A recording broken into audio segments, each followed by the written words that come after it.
Rod D. Martin. That's the name of my guest. No one knows what the D stands for, including Rod D. Martin. At least if he tells you he knows what it stands for, I have a feeling he's just making it up. So we're not even going to go there.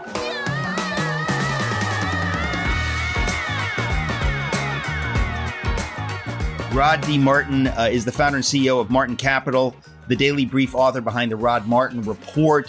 Folks, I read it constantly. It's loaded with stuff that I don't see other places. Rod not only brings the information, but acumen, A-C-U-M-E-N.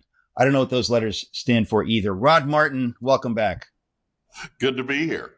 Listen, there's a lot to talk about as usual. Where should we begin? Can we talk about the bizarre anti-Semitism? I didn't think I would ever live to see actual anti-Semitism again. It's a little bit freaky to me. And because we have a satanic enemy, it's confusing.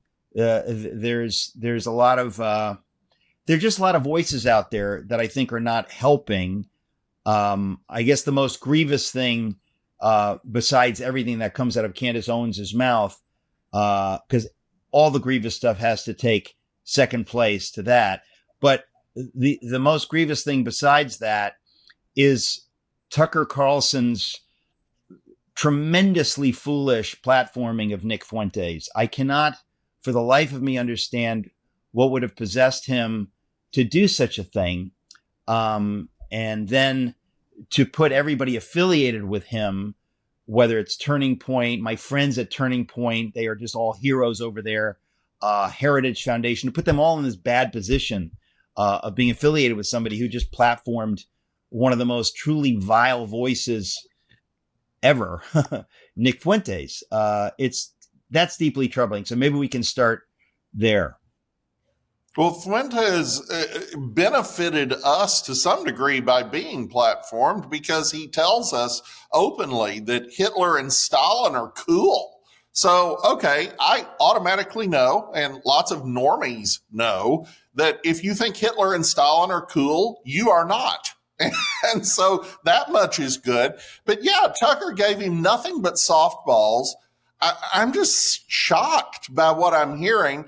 You know, there's all this talk of, you know, funding from Qatar and so forth. I don't know about that, but here's what I do know. You know, Tucker the other day was talking about how the genocide in Nigeria against Christians isn't a genocide and it isn't really Islamic. It's just tribal, don't you know? And I'm just like, okay, so it's not just anti-Semitism, it's pro-Islam, wherever it happens to be doing something evil.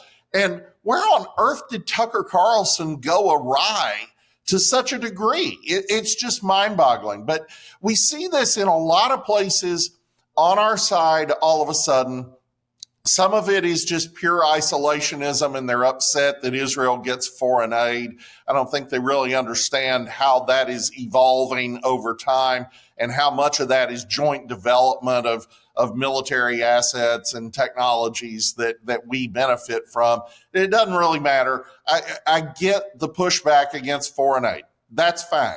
But when you cross over into effectively supporting Hamas, which is a lot of what this is, you've clearly crossed a rather staggering line. And the idea that Israel was committing a genocide in Gaza is utterly belied by what we found out since we have people in Gaza. It's just absurd. First of all, you have a significant obesity problem in Gaza. But second, Donald Trump pointed out that the ratio of civilian to military deaths in the Gaza conflict is the lowest in the history of urban warfare. Nobody has ever been as careful not to impose collateral damage as the Israelis, while Hamas was actively using hospitals and schools as military sites in contravention of the Geneva Convention, thus making those sites legitimate military targets under international law. So all of this is nonsense at best. Some of it is truly ignorance because people are hearing all this propaganda, but the people behind it are clearly seeking to demonize not just Israel, but Jews. And there's a reason to it that we must not neglect. If Israel doesn't own that land for the last 2,500 years, if that isn't legitimately a nation after 80 years, then neither is America, because we too, came here from somewhere else. And that's the real aim. It's ultimately about delegitimizing America. Well, okay, there's a lot there. So first of all, I want to give you an opportunity to reprise what you just said. You hear these reports of quote unquote genocide, ethnic cleansing. I'm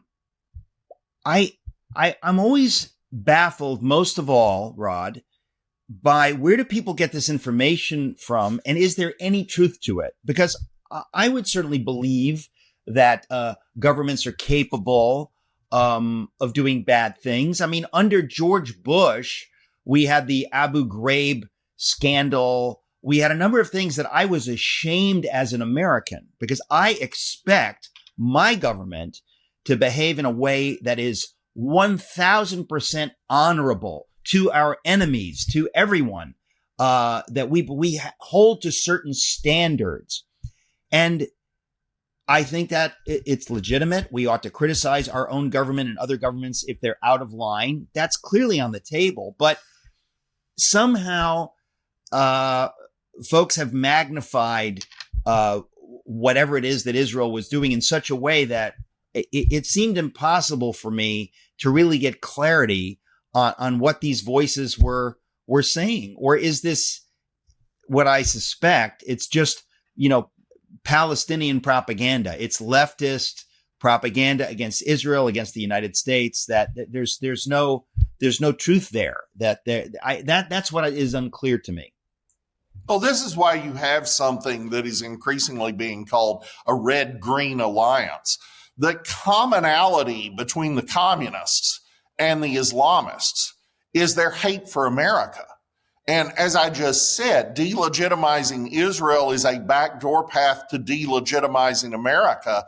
That's what they're really after. And not just America, but the idea of nation states, the idea that we could rule ourselves and not be ruled by some elite. And all of that is wrapped up in the American idea and America's overwhelmingly powerful military, which is able to maintain its nationhood and not be subsumed into some international organization. And so, all of these things are packed up together. But as to the genocide question, let's just ask the obvious. If the Israelis are some international cabal that's in control of everyone, in control of Donald Trump, in control of the Bolsheviks, in control of Hitler somehow, all these insane things that we're hearing out of the Nick Fuentes crowd, if they're that powerful, then who could have stopped them from just carpet bombing Gaza? Who could have stopped them from napalming every square inch of the West Bank? What is stopping them from killing a couple million Palestinians and being done with it? And of course, this is absurd. They haven't done that. They haven't done anything remotely like that. They haven't even killed many civilians by the standards of urban warfare historically, even that urban warfare which we have conducted in places like Fallujah. Urban warfare is just ugly. It just is what it is. Did Israel attack Gaza? No, Gaza attacked Israel. And you can talk about, it's an occupation. The irony of that, of course, is that Israel completely withdrew from Gaza in 2006. It was the not at all occupied part of the Palestinian territories. And it's got natural gas assets offshore. It's got the opportunity to be a city-state that's as wealthy as a Singapore or a Dubai or a Monaco. It chooses not to be. It had really good city water infrastructure, for instance. You know what they did with it? Hamas dug up the pipes and turned them into missiles to fire into Jewish schools. That's what they did for the last 20 years. And that's why there had to be a war. When they started raping and killing teenage concert goers, what else was Israel going to do except defend themselves? Well, and this is where part of what I see happening now is this is where you get into the conspiracy theories, and you have a lot of people, young and old, who are very susceptible to this. People who are, I'll just say, foolish, who do not have discernment, and they get sucked down these rabbit holes into things that where nothing is true and everything's a secret and everything's a conspiracy. And, so there are people who will say, it doesn't make any sense that Israel allowed this to happen on October 7th. It had to be an inside job. It had to be, the Machiavellian Jew, Benjamin Netanyahu, who secretly wanted this to happen to give him an excuse to carpet bomb Gaza. Now, there are many people who believe that. Now, again, folks, I don't know every detail of the truth, but that is a big thing to say. That is a big thing to say. It's a question. It's a good question to ask, 2 years ago. But do we think that President Trump is so ignorant that he wouldn't care about that, or that people who care about Israel wouldn't care about them doing something like that? So people throw this stuff out there, and then people who don't really have the time to look into the details, they just buy it and they run with it. And so Israel is to blame for everything. Even when their people get their throats cut, Israel was behind it. And I think that part of the problem in having this conversation is that there are many people that they simply lack discernment, and they're attracted to those kinds of conspiracies. I mean, listen, folks, there are actual conspiracies, real ones. So, but that doesn't mean that they're all true. And I think we have to have discernment. Well, we really do. And look, if the Jewish leadership in Israel or elsewhere had this extraordinary power over the whole world, then what was stopping Netanyahu from carpet bombing Gaza? But he didn't. What was stopping him from carpet bombing the West Bank? But he didn't. None of that happened. He could have killed 1 million Gazans if he'd wanted to. He had the power to do it. They did the exact opposite of that. So it's absurd on its face. These things can't both be true. But the other thing is, the truth is that the reason the war happened is Iran needed to obstruct and, if possible, prevent Israel from making peace with Saudi Arabia and actually creating an alliance there, both economically and militarily, that could harm Iranian interests in the region. Now, what are Iranian interests in the region? Being a 7th century medieval dictatorship at home and exporting that through terrorism, through Hezbollah and various other agents in Syria and Hamas and the Houthis. So, there's sort of a quasi Islamist Iranian empire that they've been able to establish that Israel just rolled up. But they couldn't have imagined it being rolled up, and they thought that this was their chance to stop the accumulation of powers into an alliance that could actually stop them. It turned out the other way. But nevertheless, that's what they were trying to obstruct. And it is not at all in Israel's interests for this war to have happened if they weren't actually genocidal maniacs who were just using it to kill all the Palestinians, which they did not do. Well, I mean, first of all, we should say what a wonderful thing that President Trump was able somehow to get the remaining living hostages back. That's a huge, huge thing.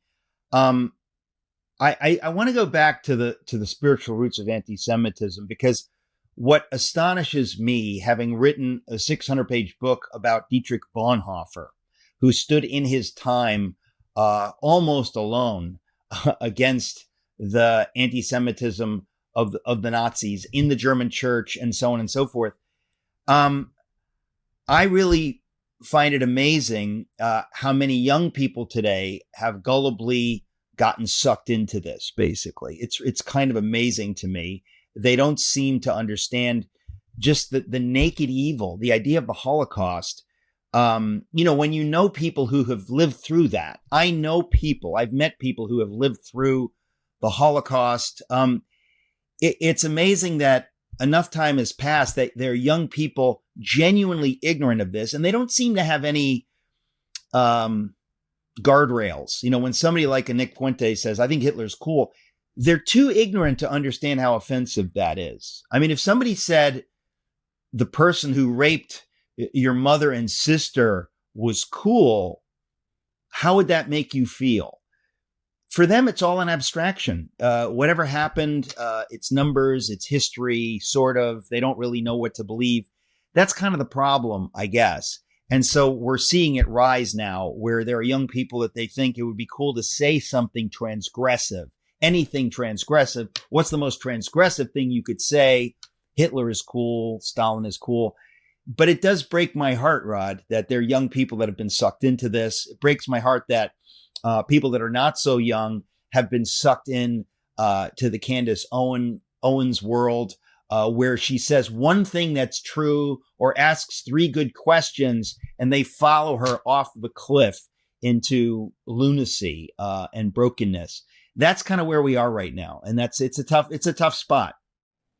No, it is, and a lot of it, sadly, is within the church.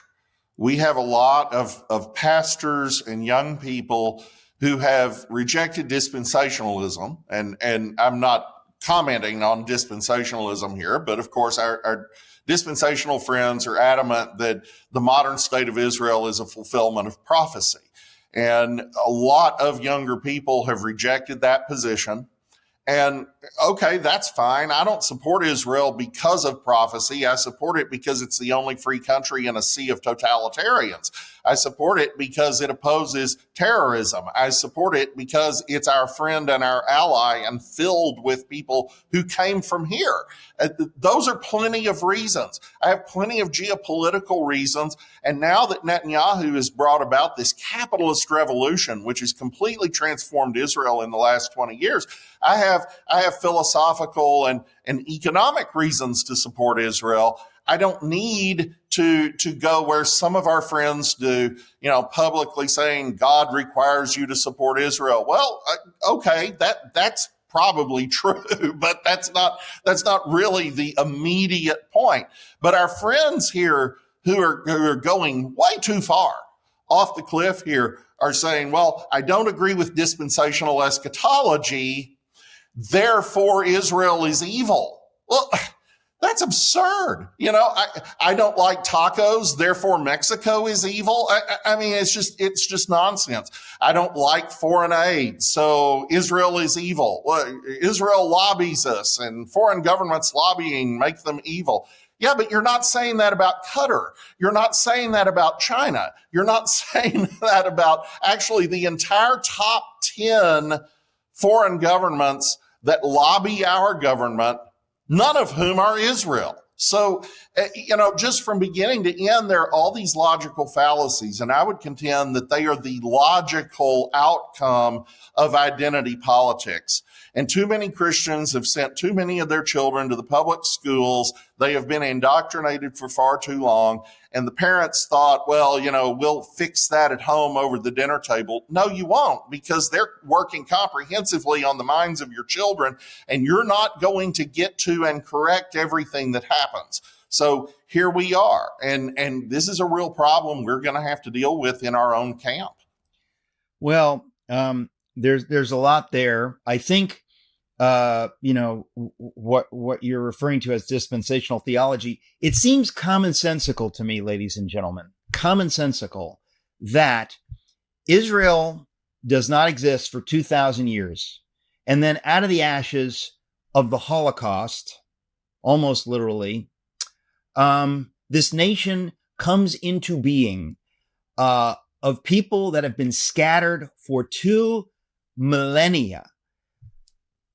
I think common sense would say that looks like God's doing. Now, the details are the details. What does that mean? I don't think there's any salvation apart from Jesus of Nazareth, the Messiah of the Jews, the Messiah to the world. I don't think there's any salvation apart from him. But the idea that you would say, man, Israel's just like, it's nothing. It doesn't mean anything. I don't know how you could get that. I don't know how you could think that the people who have returned to the land after 2,000 years, that would be nothing. You at least, if you're going to be honest, would say, that's amazing. Really? Wow. Because there's so many groups from that time, the Edomites, the Jebusites, all of these groups have evaporated. But the Jews somehow maintain their identity. Why would that be, ladies and gentlemen? Why would that be? Because they're the people of the book. They're God's people. God chose them for his purposes. And again, that's complicated. We don't have time to get into that now. But to not be amazed by the restoration of a nation of Israel and the land that God gave them so long ago, I just find it to be willful ignorance and looks like anti-Semitism to me. It looks like they're people that have a particular animus for the Jews, for Israel. I don't know how else to see that. Some of them are friends of mine. It's upsetting to me. But I just think that it's a little bit crazy. I write about some of this in my book, Is Atheism Dead? The idea of Israel coming into existence in 1948. Anyway, it's a beautiful thing, folks. No matter what you think of the details, just the idea of that is such a beautiful thing. Anyway, I want to talk about so much else because I have Rod Martin as my guest. Rod, can we talk about China? What is happening with China? What is happening with this president traveling the world, making these trade deals? Tell us about that. Well, he had a shockingly successful tour of Asia. This was just tremendous. And, obviously China grabs the headlines because China is our primary geopolitical opponent, if not enemy. And so we worked out a trade deal there. It's a 1-year truce, to be sure, but it gets the rare earths flowing. It solves a lot of the short-term problems. You don't really have to look further than this to see who won that battle. Donald Trump is charging about 3 times the tariff to China as China is now charging to us. And they agreed to this. So this just validates several of our theories that China is completely dependent on the U.S. market. Not completely in the sense of 100%, but it can't replace us. And without our consumer market, they go into a depression. And I've spent a lot of time talking about that on Fox Business and other places. There's just no way for them to replace the U.S. market. So you have Xi Jinping here, who is very bellicose and has been extremely prone to saber rattling about Taiwan and other things, even nuking Los Angeles.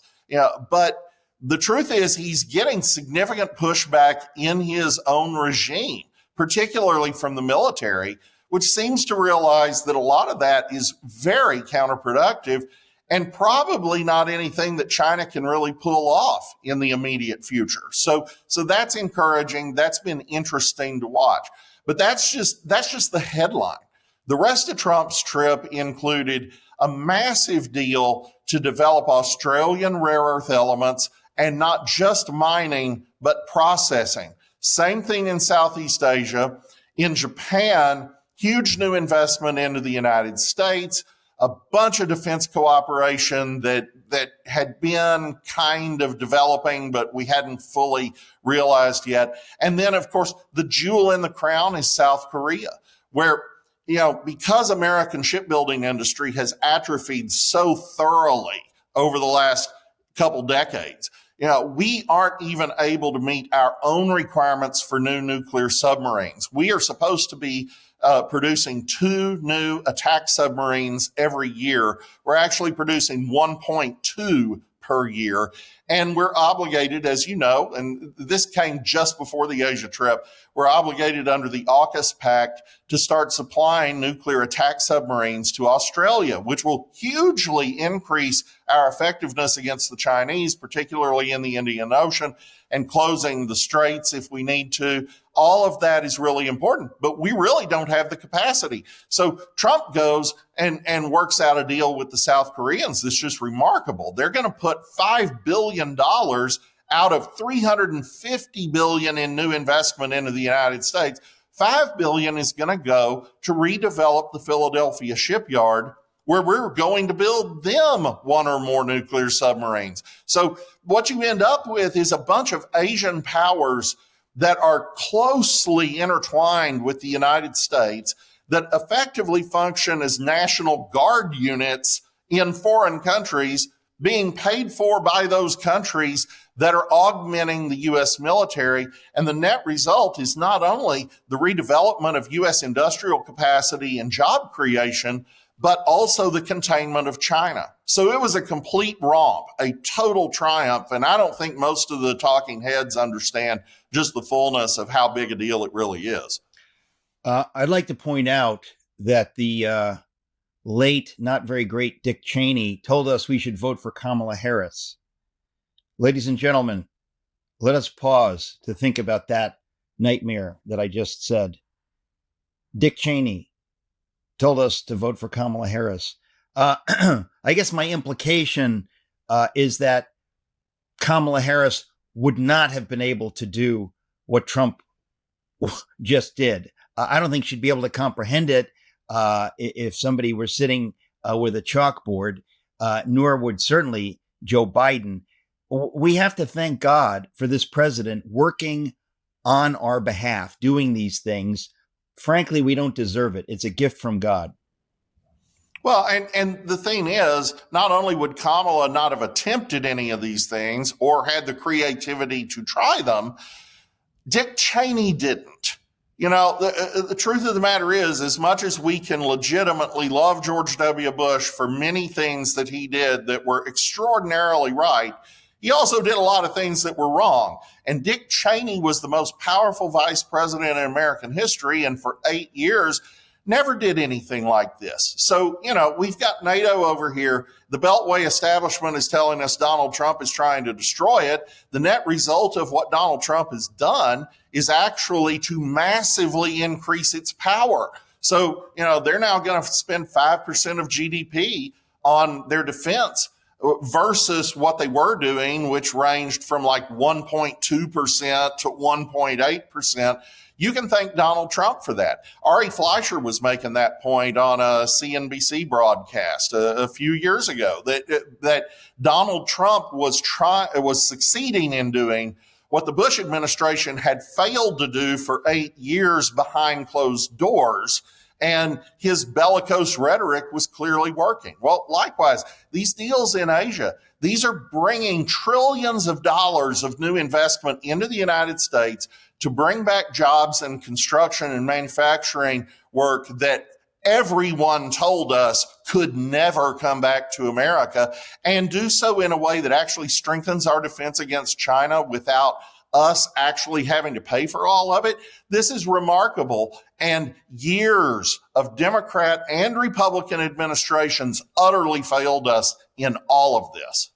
Well, when you say utterly failed us, first of all, that's true. But I mean, it's a big deal that they failed us. It's a big deal that, people, there was once a time when I thought, hey, George W. Bush is a great president. And now, in comparison to what Trump is doing, I really am ashamed to have thought that he was a great president. I mean, I have to say this every now and again.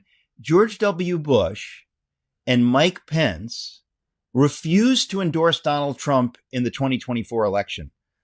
Folks, that's despicable. Do you understand what a big deal that is? That they were saying, we don't care who wins. We're not going to stick our necks out because we don't care if Kamala Harris is elected. Do you understand how much contempt they have for you if they were unwilling to support Donald Trump, put their bitter feelings aside, whatever their bitter I don't know why they have bitter feelings. I can imagine why they think they do. But it's we're living in a time which is so clarifying, Rod, to see what we have been dealing with, the swamp, the uniparty, people who simply didn't care about the average American. They were just like shuffling papers and hoping that they weren't embarrassed somehow, but they weren't really working overtime to help this nation or the world. And Donald Trump is doing things that I cannot help see as anything but astonishing. It's practically unbelievable what he has been doing. And I think we have to also talk about the fact that his willingness to do it, his zeal to work this hard to make right what has been neglected for decades, it's a glorious moment. I don't know how else to see it.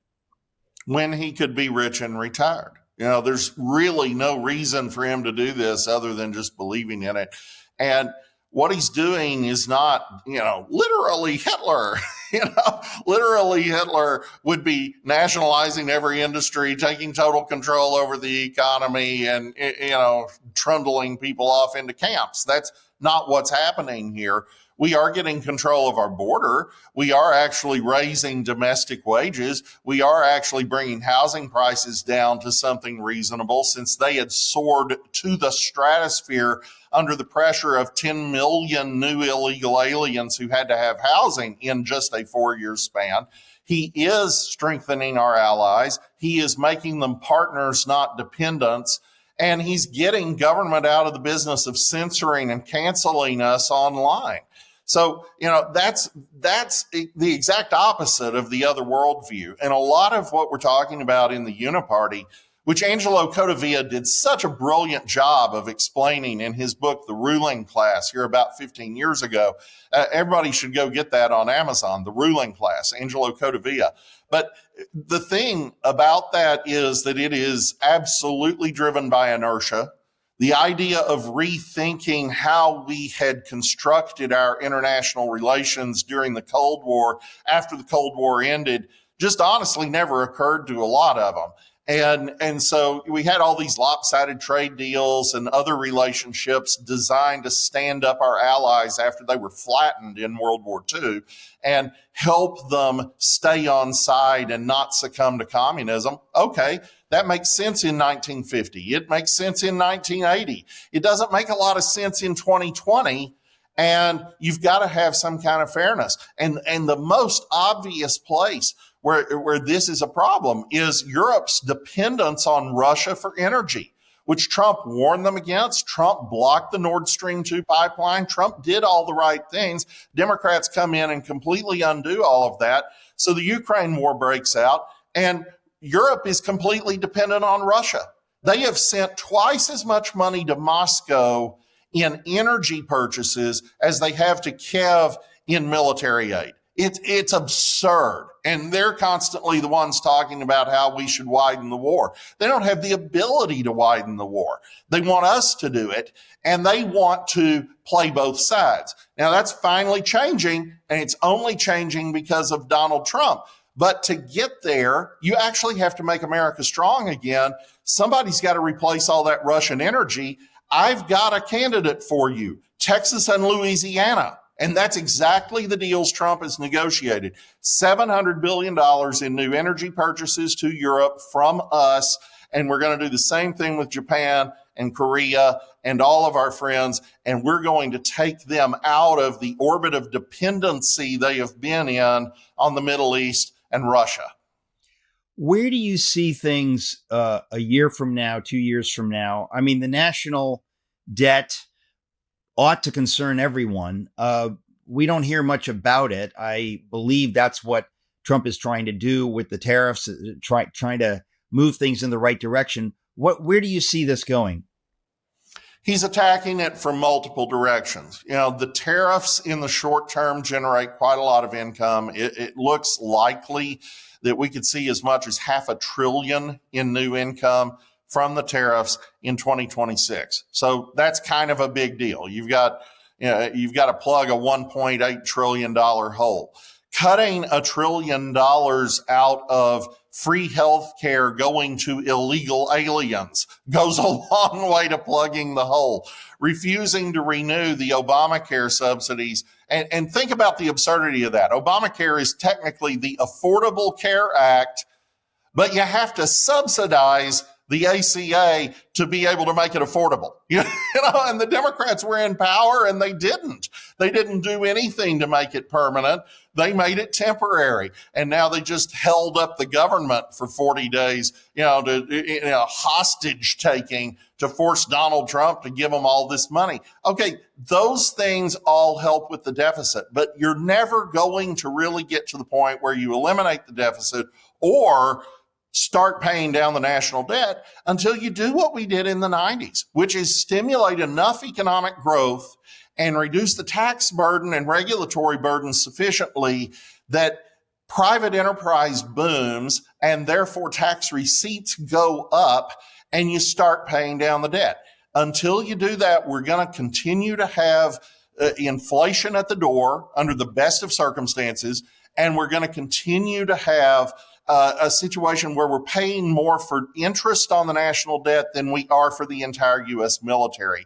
That's got to be reversed before it gets out of hand, because what happens when it gets out of hand is the Federal Reserve will monetize the debt, which will be highly inflationary, and we will slowly but surely impoverish America in exactly the same way that Argentina did in the first half of the 20th century. They were actually richer per capita in 1900 than the United States was. And by 1950, they were what we would today call a third world country. And it was all because of this exact debt spiral. There's only so far you can go with that, on the basis of being the world's reserve currency. Even if you can maintain that out to the horizon, that only gets you so far. So Trump is attacking this from multiple directions. It seems to be working.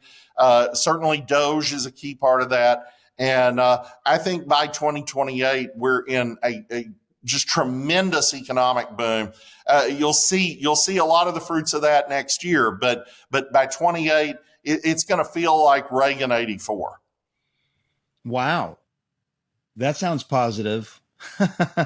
The only problem is in 84, Reagan was able to be reelected to a second term in 28. It doesn't look, a surfacey reading of the Constitution says that this is Trump's last shot.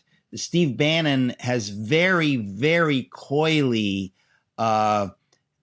stated that there are ways around that, but he's never clear on what that means, because it does seem to me that, if we were able to elect FDR 4 times, clearly it's something we can do, except for the constitutional amendment that was put in place against it after FDR. So I'm not sure what Bannon is getting at. Can you speculate on what he's getting at? Because I don't think he's just saying that to say it. I find it comical in the way that it triggers the Trump hating left, but I guess I wonder if there is some kind of path to electing Trump again. Nah, there's no path. But what there is the opportunity to troll. And that trolling is valuable, because if you have the administration working on things that would otherwise suck the oxygen out of the room, and the media would be going crazy over something substantive they really need to get done, and you throw them this red meat that just freaks them all out and they can't help but chase it, then the administration gets breathing space. And that's actually a pretty good lesson from the Reagan years, if you think about it. Every time Reagan did anything useful, the media dogpiled him, and all you heard was how evil that was for the next however long, until they came up with the next evil thing he was doing. Well, Trump puts out absurdities like a third term, and they just all go haywire. And normal people are like, well, that's stupid. That's never going to happen. And it isn't ever going to happen. But we have good candidates. I feel really good about who Trump passes the baton to. So, of course, my favorite candidate for president in 2028 is Eric Metaxas. And if he runs, I'm for him. But if not, Then J.D. Vance, I think, is a really good future for us. I think Ron DeSantis is tremendous. He's been a fantastic governor. He did burn some bridges by running against Trump in 23, 24, but the world won't end. Ted Cruz is an amazing guy, and he's brilliant. And that's just the beginning of our bench. Marco Rubio is turning out to be tremendous. And, honestly, he was a pretty good senator, but I didn't imagine he would be a stellar Secretary of State. So we have a lot of great people to pick from. And what they have to pick from is AOC and Gavin Newsom. I think our chances are pretty good.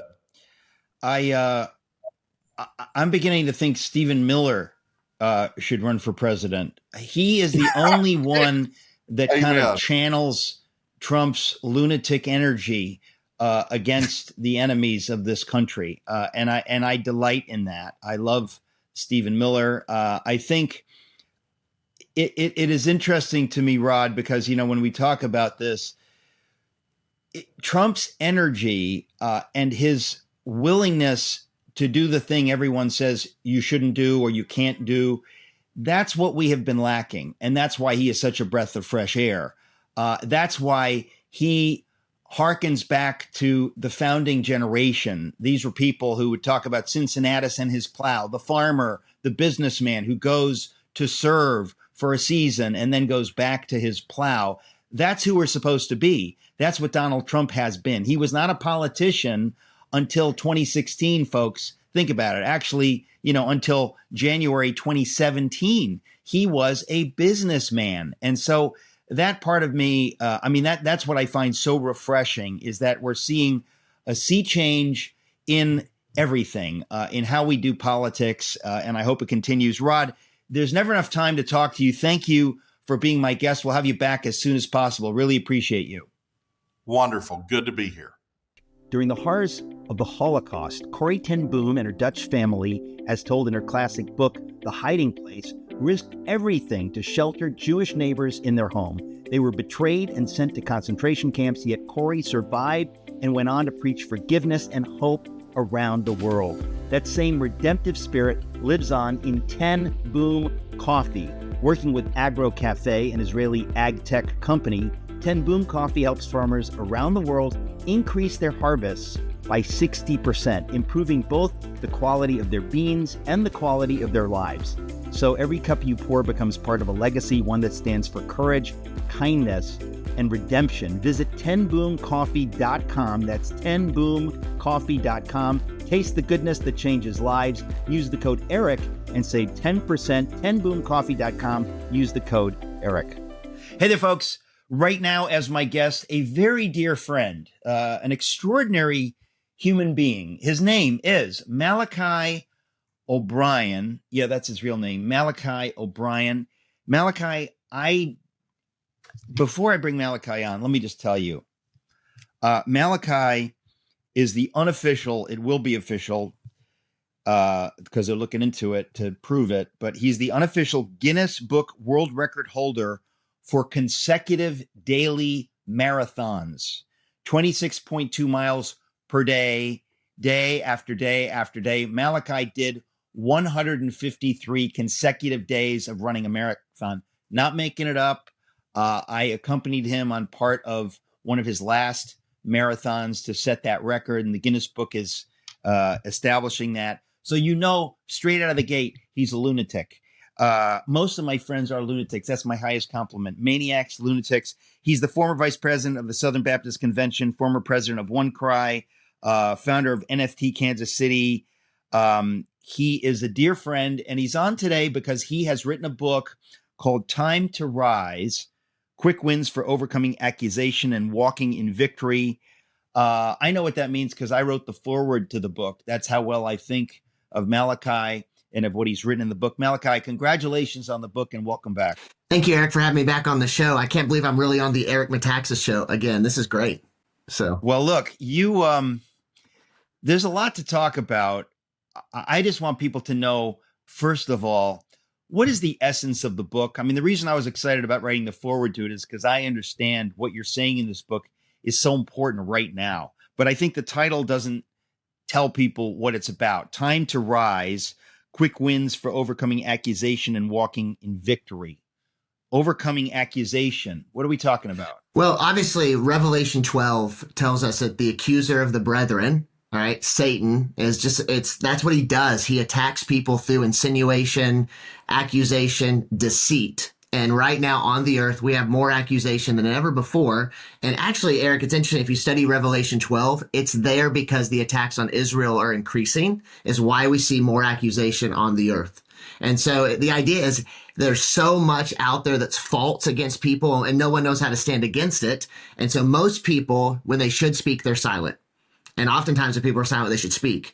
And so this is just saying, hey, it's kind of like trying to like slice the throat and break the kneecaps of the enemy for attacking Christians, organizations, Christians, but maybe more importantly, individuals on the inside from that spirit of accusation that stops us from all that God has for us. And you know, one of the things I highlight in the book, Eric, is simply that I believe Donald Trump overcame accusation. I mean, if you look at his campaign, I mean, accusation after accusation after accusation, but he stuck to the truth and he won. You know, you look at what Erica Kurt did a month and a half ago when she forgave her husband's killer. I believe forgiveness is the antidote to accusation.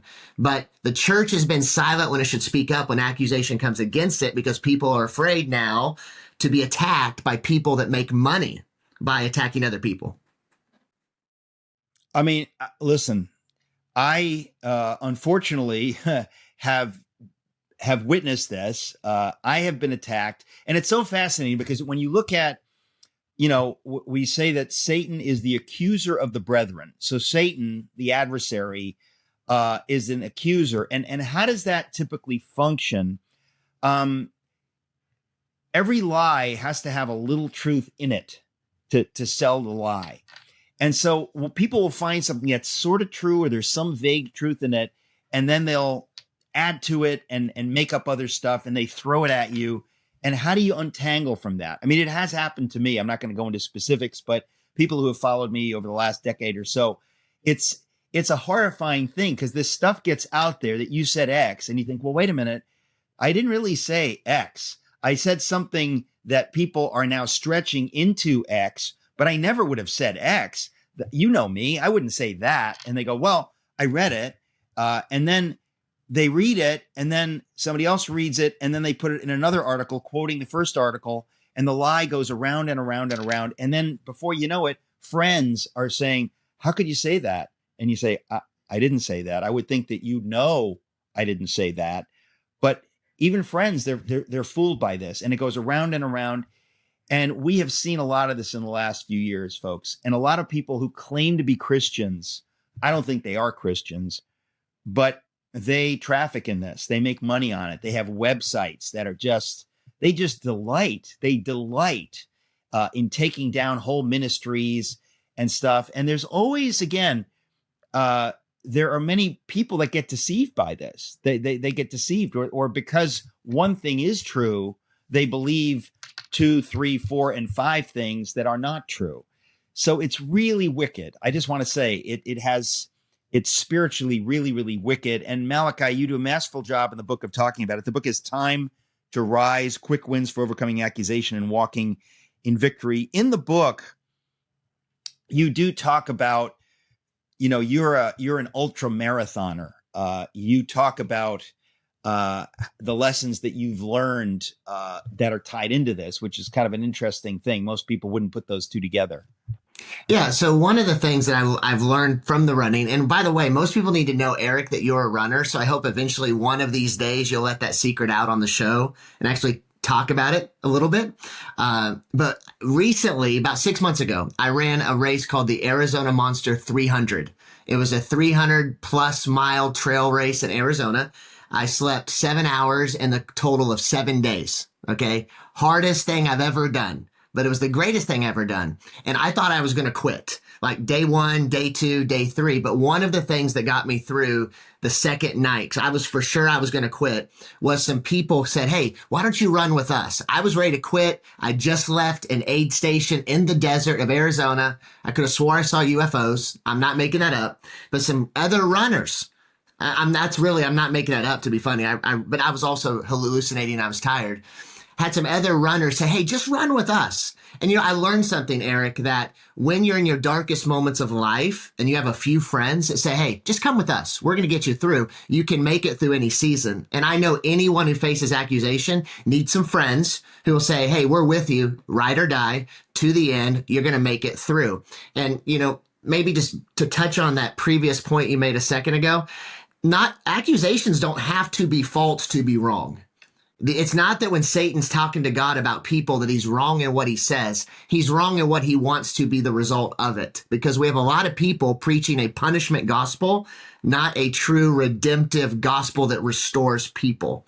So there's so much about running that I have learned. I really do wish one of these days you'll do a whole show on all the lessons you've learned running in Central Park or around the world, literally from things you've learned. So this book is primarily formed from a lot of those lessons learned hours upon hours upon hours in the dark, in the cold, in the night, running. Like actually, even this morning, Eric, I got up at midnight and ran 5 miles because I thought that'd be a great idea.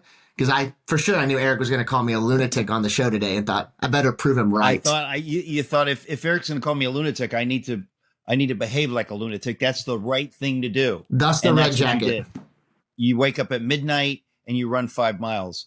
That's mild lunacy compared to the stuff you've done. I mean, when you just said, Malachi, that you have done a 300-mile Arizona trail race. Ladies and gentlemen, do you understand how insane this is? Do you understand? I mean, run a mile and you think, wow, that's a mile. Run 5 miles, run 10 miles. That's nothing. 300 miles over 7 days. I mean, when you told me about that, Malachi, I can be honest on the air. I counseled you against it. I said, please don't do this. You have a family. This is going to harm your organs. You could to not get sleep for a week or whatever it is that you did. It's crazy stuff. And so when people get involved in extreme athletic stuff, like I'm out. I don't, I run. I think that's cool. But what you do is so amazing. And I do want to go back to, you're setting this world record now what's the story with the Guinness book? Like they need time, I guess. It sounds like they need a lot of time to corroborate a lot of time to review individual videos, because I had to submit a video, because you're in part of the videos on 2 of them, because you ran with me 2 different days, like day 27 and day 151.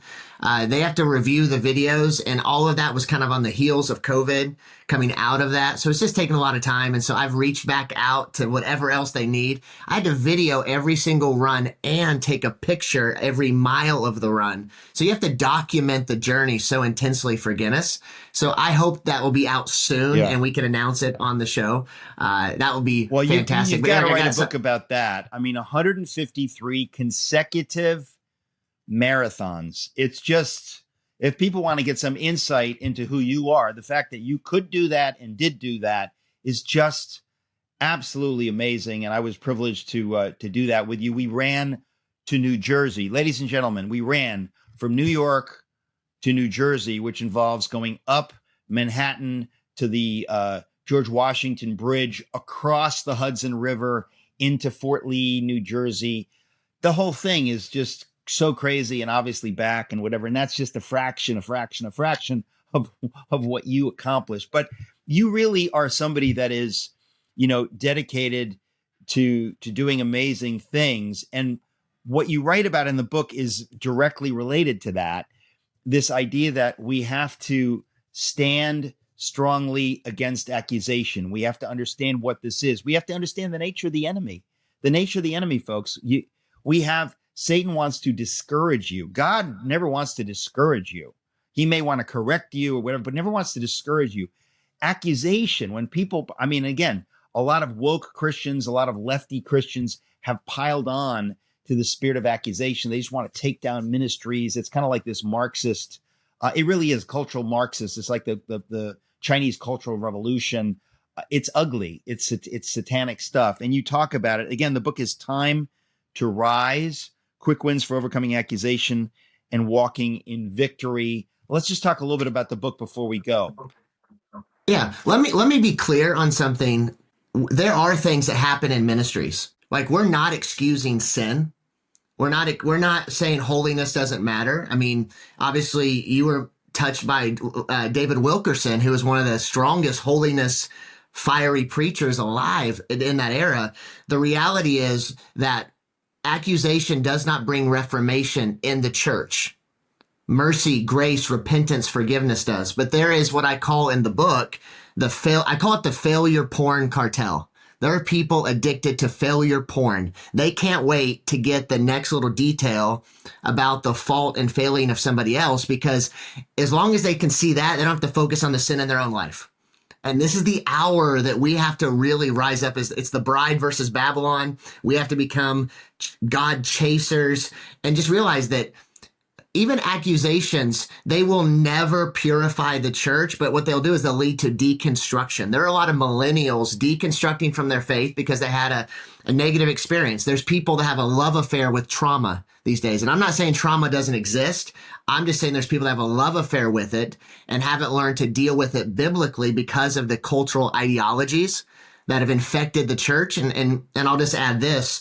You know, we have, like right now, weapons of mass emotion have been dropped everywhere. And if you can get people to feel, you can tell them what to think. That's why the stories are so salacious and so crazy. Because if I can get you to feel, then whatever I say next, you'll think and you'll believe. Because logic does not change somebody's emotional position.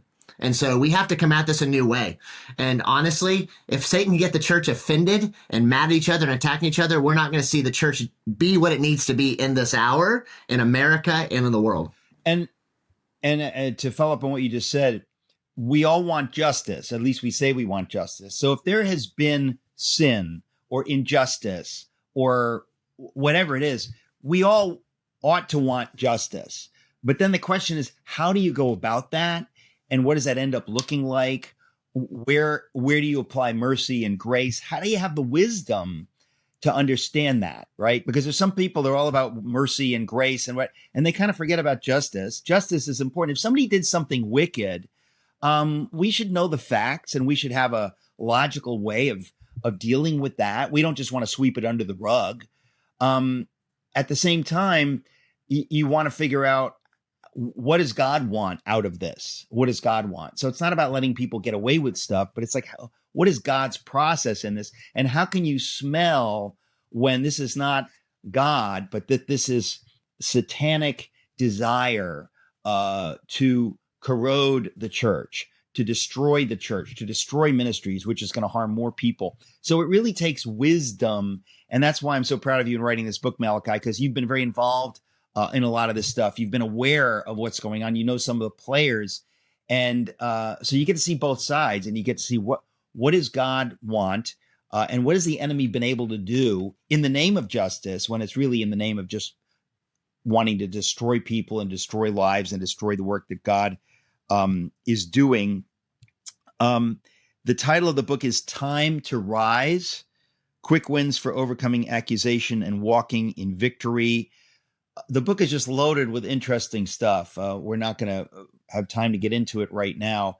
But Malachi, congratulations again, folks. I wrote the foreword to the book, which I think tells you what I think of it. I don't have time to write a lot of forewords, I can tell you that.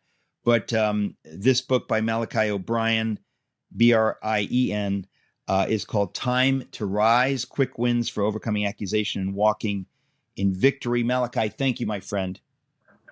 Thank you, Eric. Honored to be on the show. And I do hope everybody gets the book, because this is the hour that we get discernment and we're not deceived. This Christmas, as we celebrate the Super Centennial coming up, Super Centennial 250th, there's no way, better way to support it than by supporting my friend, an American hero, Mike Lindell. He's one of the main sponsors on this program. He's the man behind My Pillow. He put his money where his mouth is. Some of you know this if you've watched the program. He stood up for the country. He was unfairly canceled by the big box stores. So I want us to stand with him. So please go to mypillow.com.